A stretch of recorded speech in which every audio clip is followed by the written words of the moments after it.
Magandang buhay mga kaibon. Yan, nagbabalik po ang MBA Lope and Aviary. Yan, pagpasensya niyo na po ngayon lang po ako nakapag-upload uli ng aking video about sa pag-aalaga at pagbibreed natin ng ating mga alagang parakeet. Yan, itong nagdaang araw natigil ako sa sa paggawa ng content kasi naging busy na maraming gawain dito sa bahay at katuwang ko ang aking asawa. Hindi ko na kagad na na pagtuunan ng ang pag-content ng aking mga ibon. Ngayon nagbabalik po tayo ngayong 2026. Yan, New Year 2026. Panibagong pag-asa at panibagong journey ng pag-aalaga natin ng ating mga alagang parakeets. Yan, tulad dito sa aking ibunan. Yan, may mga pangyayari talaga na nung nakarang taon na hindi natin inaasahan na meron tayong mga pagkakamali na sa pag-aalaga at itong 2026 ay itutuwid na natin. Kung may pagkakamali tayo nung nakaraang taon ay itong bagong taon ay kailangan natin na maiayos at maibigay natin talaga yung the best sa ating mga alagang ibon kasi itong 2026 ay swerte ang pag-aalaga natin ng mga ibon. Yan, kahit anong uri ng ibon, especially nga dito sa ating mga alagang parakeets. Yan, meron tayong African lovebirds, meron tayong zebra finch at meron tayong cockatiel. Yan, ang mga masiswerteng ibon ngayon ang pagpasok ng 2026. Bali itong content ko ay ko lang yung mga aking mga alagang parakeets. Bali bibisitahin ko uli itong 2026 na kung ano nga yung mga naging kalagayan na nila, kung mga nagsiitlog na ba or mga nagsipisaan na ang aking mga alagang parakeets. Yan, bago natin umpisahan nga yung aking ikikwento sa inyo at ipapakita yung mga breeder ko at mga bagong breeder na isinalang ay magko-commercial muna tayo. Yan, pagkatapos ng introng ito.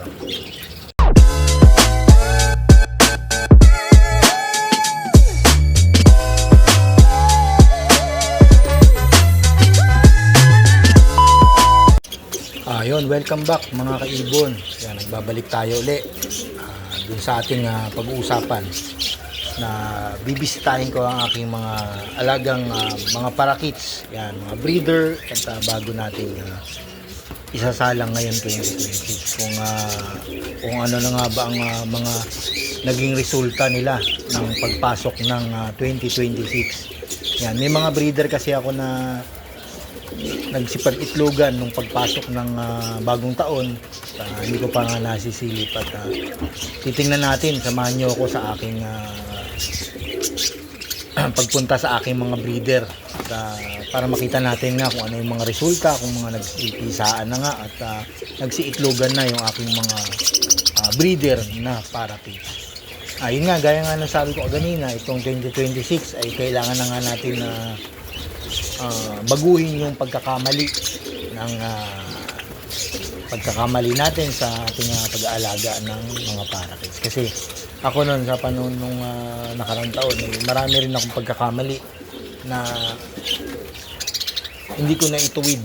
Yan, sa pag-breeding, tapos sa pagbibigay ng mga sa kanila ng mga supplement. Yan, medyo nakakalimutan kasi nagiging busy na.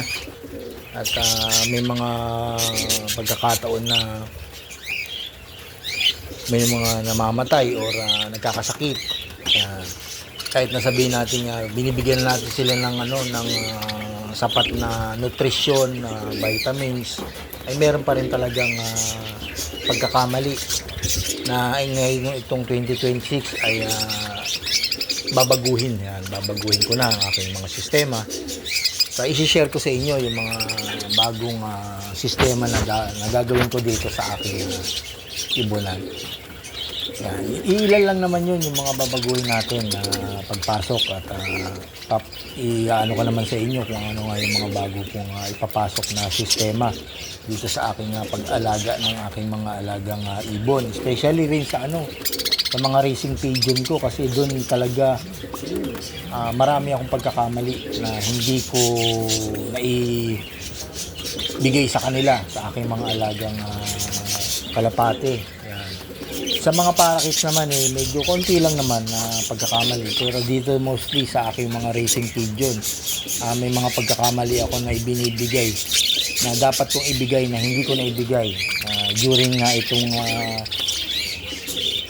sa aking pagkakarera ng aking mga alagang kalapate. Hindi ko sila masyadong nabigyan ng mga tamang nutrisyon na para nga sa kanilang kondisyon. Ito yung 2026 ay babaguhin ko. Dito naman sa mga parakeets kung konti lang naman, ilan lang naman ang aking mga naging problema. Yun nga, babaguhin ko nga yung ang pagkukondisyon dito nga sa aking mga alagang racing pigeon. Yan, bago nga po tayo umpisa natin ang ating video. Yan, kung bago nga po kayo dito sa aking YouTube channel, ang MBA Loop and Aviary, please like, share, subscribe po ng aking channel, and don't forget to click the notification bell para updated po kayo dito sa aking mga bagong ginagawang video. Yan, katulad po nito ang pagpasok ng 2022. Yan, bago nga natin umpisahan po, shoutout muna po tayo sa aking mga masusugid na taga-suporta ng aking channel. I-mention ko na lang po ang aking mga supporter na si Meshad Slud 7632, Sir Benj de la Cruz, Hamster Pet Lover Sophia Portanes, Roderick Sorillo, Eddie Barreto, Herbert Lucinada, Dongs de la Cruz, Bar 75, Myra Nada, Kevin Kasapaw, Lawrence Cesar Miento. Yan. Thank you po sa inyong suporta. At kay Jonic 5, Pipito Junior Barcelo, yan, Carl 3518, si Yokerik Dilima. Yan yung mga masusugid po nating supporter na laging walang sawang nagko-comment. At kung may mga katanungan mga active itong mga aking supporters na lahat ng binanggit, si Perdi Tenorio at po si Jerry Buena. Yan, maraming po salamat sa inyong patuloy na suporta at lagi po kayo active dito sa aking channel. Yan. Yung mga hindi ko pa na-mention na pangalan, pagpasensya na po at susunod po na aking gagawing video ay i-mention ko po sa inyo. At comment na lang po kayo sa aking mga ginawang video kung may mga katanungan or may mga idadagdag po tayong kaalaman para malaman po ng ibang mga taga-suporta natin sa pag-aalaga ng ibon, para malaman din po nila yung mga kung may mga hindi po ako nasabi na idadagdag, na kung sa inyo po meron kayong gustong idagdag, comment nyo na lang po. Yun nga po, umpisa na nga natin yung ating pagbisita sa aking mga alagang parakeets. Ayun nga po pala mga kaibon, nakalimutan ko. Kung may mga tanong nga po pala kayo na hindi nyo po maintindihan sa inyong pag-aalaga ng ibon, message nyo lang po dito sa aking comment section. Ano nyo lang po kung ano pa yung may problema or ano yung dapat ibigay kay ating mga alagang parakeets. Ay comment nyo lang po at pwede natin gawin nating content para malaman din mo ng ibang mga mag-aalaga sa ibon, lalo sa mga gustong pasukin ang ating business. Lalo na po sa mga newbie ngayon. Swerte po ang pag-aalaga ng ibon, kaya po umpisa na po natin ngayong 2026 na mag-umpisa tayo sa pag-aalaga ng ibon, kasi po ito ay isang stress reliever natin na pagod tayo at sisilipin natin yung ating mga alagang ibon na nawawala ating mga pagod. umpisahan po natin itong 2026 pag-alaga ng para kids. Yan, doon muna po tayo sa mga para sa mga beginner na mag-alaga. Para kids po ang may advice ko po sa inyo na alagaan nyo, dahil sila po ay small bird at makakukulit. Yan, makukulit at hindi naman po sila may iingay, hindi tulad ng mga alagang ibon na may iingay. Yan, itong para kids po ay cute at lovable. Yan, lalo na pag na-tame natin, napaamo natin sila, ay napaka-cute at malambing. Yan, balik na nga po tayo doon sa ating pag-uusapan. Ayun mga kaibon, silipin natin yung ating ibon ngayong pagpasok ng 2026. Yan, may mga palabas tayong mga bagong inakay. Yan, at start na naman tayo ng pagpaparami. Dahil yung nakaraang 2025 ay marami na rin tayo na i-release na ating mga mutation na sa ibang mga gustong mag-alaga ng parakeets. Yan. Check natin yung yung aking isang breeder, bali second clutch na to. Pagka second clutch niya ng pagpasok ng 2026. Yan, check natin, meron siyang tatlong inakay. Yan, bali 5 lang yung kanyang kanilang initlog at 3 yung naipisa nila. Yan, usual na gawain natin. Kakatok muna tayo para hindi mabulabog ang ating mga ibon.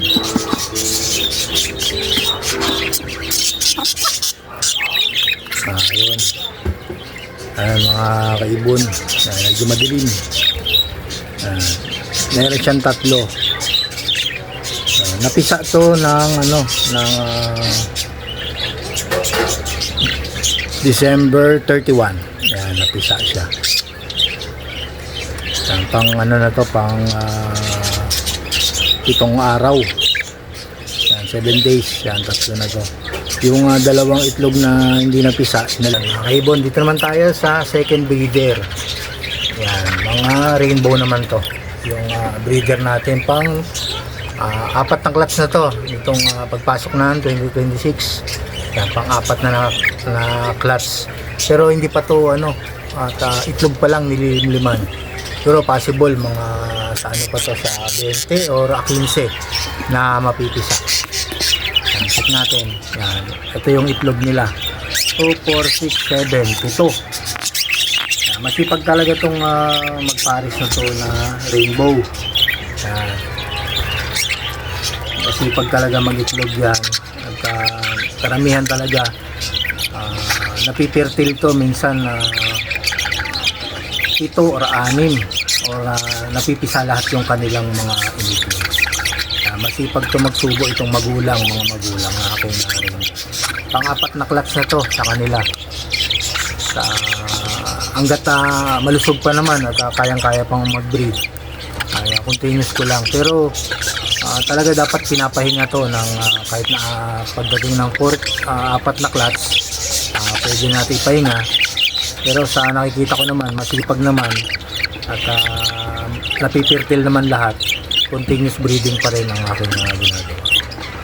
Yan, doon naman tayo sa sa isang pinagparis ko na cobalt blue and rainbow. Ayan, ito mga kaibon. Bago salang natin to ngayong 2026, ang cobalt blue at yung kaparis niya ay ayun mga kaibon, ito yung paris niya.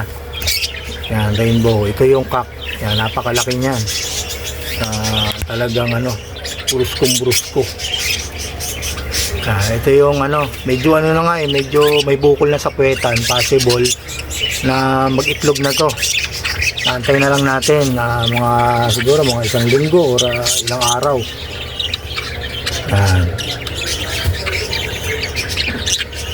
Makakapag-breed na tayo uli. Banggaan natin ang rainbow tsaka normal gray. Gray pala yon, hindi pala blue. Kasi ang unang pares na ito talaga, itong rainbow ay cobalt blue. Ngayon, itinaris naman natin sa normal gray.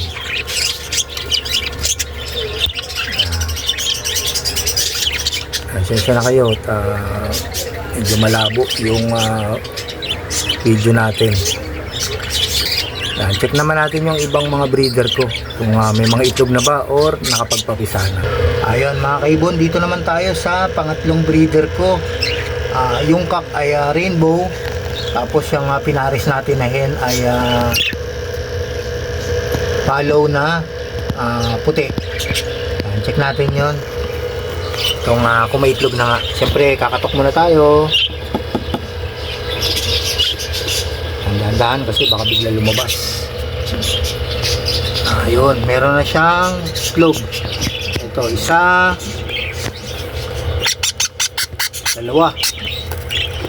Dalawa, may dalawa siyang itlog. Hindi pa natin na-check kung fertile na, pero i-check ko yan kung baka madagdagan pa eh. Yan, ito yung magpares. Itong follow na na albino, dati ang kapares na ito back to back albino. So na-out na natin yung lalaki, kaya ito pinalit natin na yung rainbow. New batch yan ng pagpasok ng 2026, new pairing natin. Check natin yung iba pa mga kaibon. Ayan mga kaibon, dito naman tayo sa pairing natin na TCB at follow na albino. Ayan, check natin kung meron na sila. Ayun, wala pa. Ito yung hen, follow yan na albino. Tapos ito yung cock na TCB. Papalabas tayo ng maraming TCB, kaya pinaris natin ang albino na follow at TCB. Check natin yung iba pa mga kaibon. Yan, naabangan natin to kung paano dumami tong new pairing natin ngayong 2026. Kaibon, dito naman tayo sa second clutch ngayong 2026, ang Rainbow Muabe. Yan, pares niya ay 5 naman na yun. Check natin mga kaibon kung meron.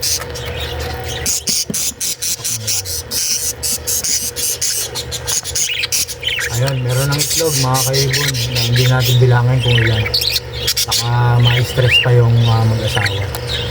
Yan, ito yung magpares. Second clutch na nila to. Yan, unang clutch, nakapagpalabas sila ng limang mga parakeets. Nagsipag din kasi lahat napipisa. Check natin yung ibang breeder pa natin. Ayan, ito mga kaibon, ang ating isa pang breeder. New pairing to ngayong 2026. Yan ang gray opaline at ang follow na lutino. Yan, check natin kung may itlog na sila. Possible may itlog na to kasi hindi na lumalabas yung babae. Tatok muna tayo.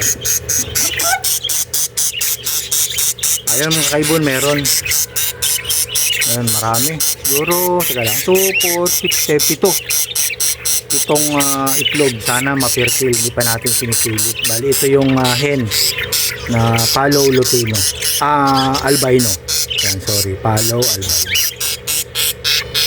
Yan, marami tayong mga follow ngayon at kinakalat natin yung nila. Crossbreeding tayo para sa paramihin natin yung mga gusto nating mutation. Yan, itong cock na to ay crested.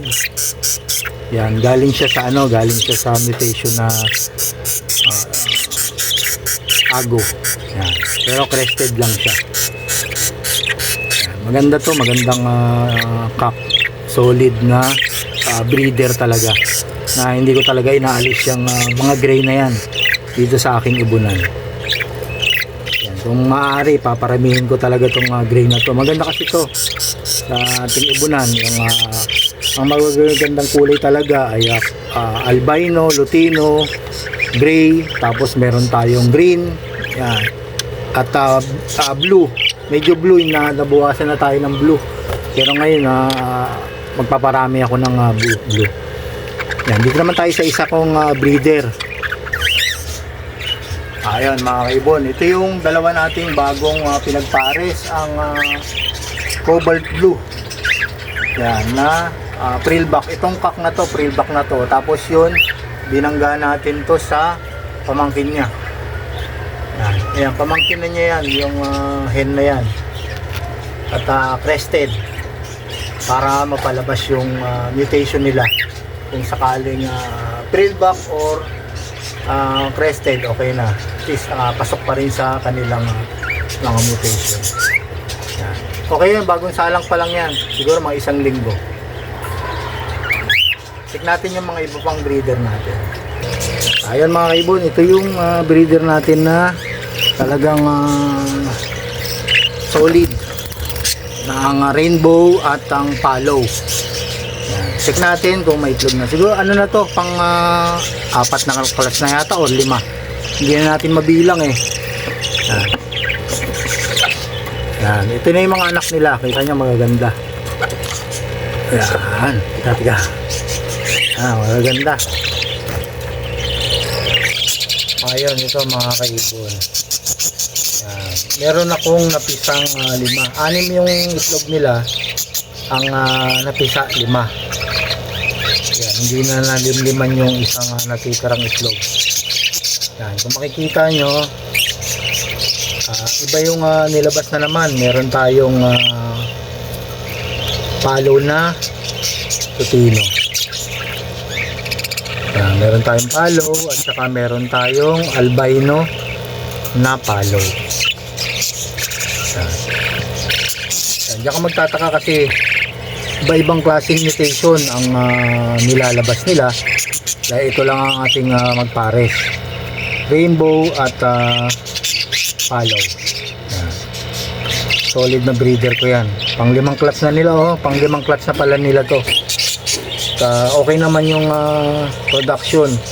At hanggat na nagpipirtil sila, ay patuloy ko pa rin yung breeding nila. Yan, continuous breeding pa rin ang ginagawa ko dito sa aking pares na to, ang rainbow at palo. Maganda ngayon yung mga nilabas. Yung nakaraan, ang nilabas niya puro green. Ito naman ay mostly dilaw. Magaganda. Yan, may bago na naman tayong makikita sa aking pliers cage. Ito maganda, oh. Palo. Nakaw pala. Maganda. 3 red eye yan, tsaka 2 black.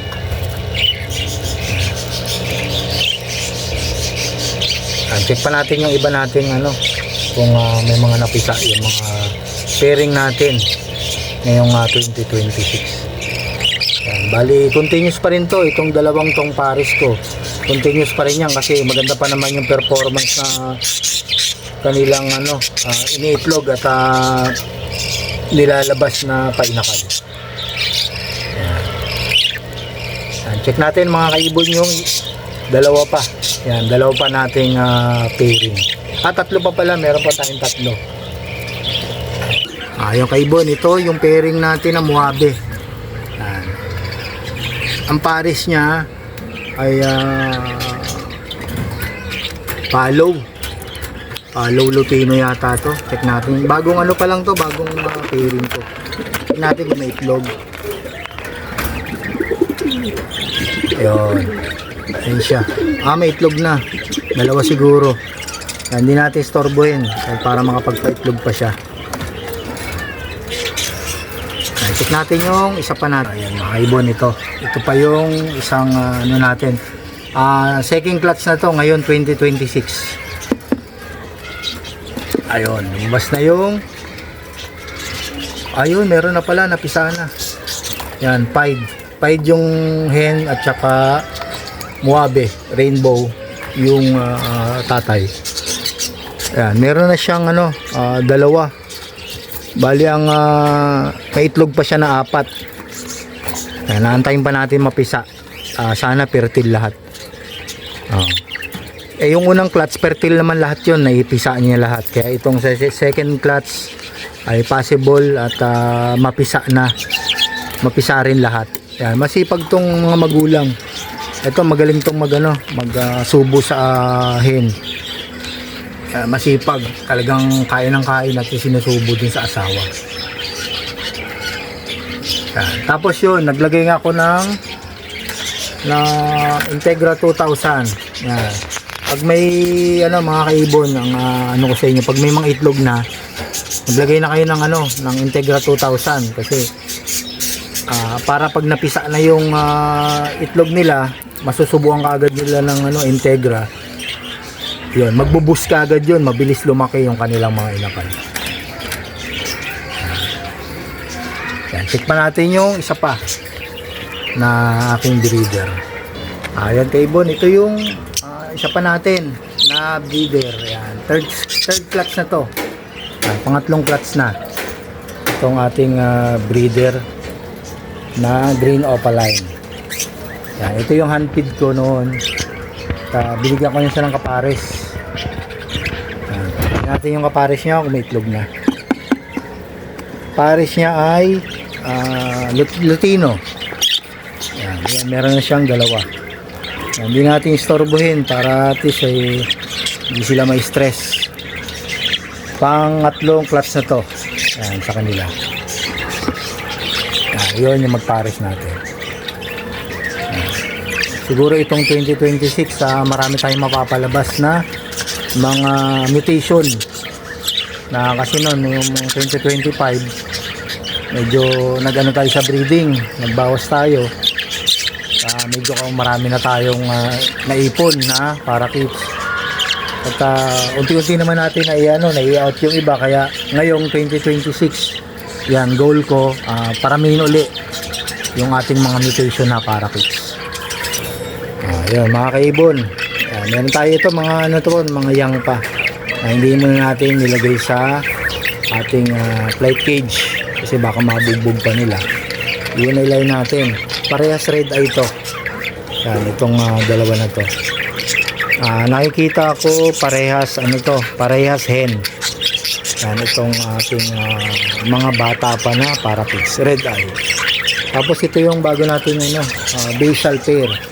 Yan, pinagpapares natin ang Wabi Rainbow at ang Rainbow mutation din to. Itong isa, yung hen. Solid, yan, solid yung katawan at makinis. Yan, ina-out na natin to kung merong mga magkagusto. Yan, message nyo lang ako sa aking messenger or comment kayo dito sa ating ginagawang video. Yan, sa comment section. Yan mga kaibon, ito yung mga nasa flight cage natin. Yan, pahinga sila. Hindi pa natin napapakain kasi maya na maya natin papakainin yan. Tapos magbibigay tayo ng vitamin sa kanila, yung Betracin. Yan, bibigay tayo ng Betracin. Abusan ako ng ng Bitmen Pro. Ngayon meron tayong ibibigay na Betracin. Yan, may mga natira pa naman akong dyan. Nung 2025 mga vitamins, marami pa ako natirang mga vitamins. Papaubos na natin sa kanila. Ayan, eto mga kaibon, check nyo. Ayan yung mga nilabas nung 2025. Ayan, magaganda mutation yan, halo-halo. May palo, may blue series, tapos meron siyang TCB, meron green, normal green, may cobalt blue, may sky blue, may lutino and albino. Tapos meron pa siyang clear wing. Pansin nyo, medyo nabawasan na. May mga nag-avail tayo na na mga kaibon na nabigyan natin ng mga mutation. Dinayo tayo at nag-acquire sila ng mga pair. Itong mga nandito sa aking flight cage, mga ano pa to, mga bata. Mga bata pa, nilabas nung nakaraang taon, 2025. Ngayon, yung mga pinakita ko sa inyo kaganina, ayun yung mga mutation na may lalagay natin ngayon 2026. Nandito lang mga kaibon at maraming salamat sa inyong panunood at pakikinig ng aking mga video. Yan, pala like, share, subscribe at don't forget to click the notification bell para updated kayo sa mga bagong video na ating ina-upload. Yan, ganito lang po mga kaibon at maraming salamat sa inyong panunood. Happy breeding!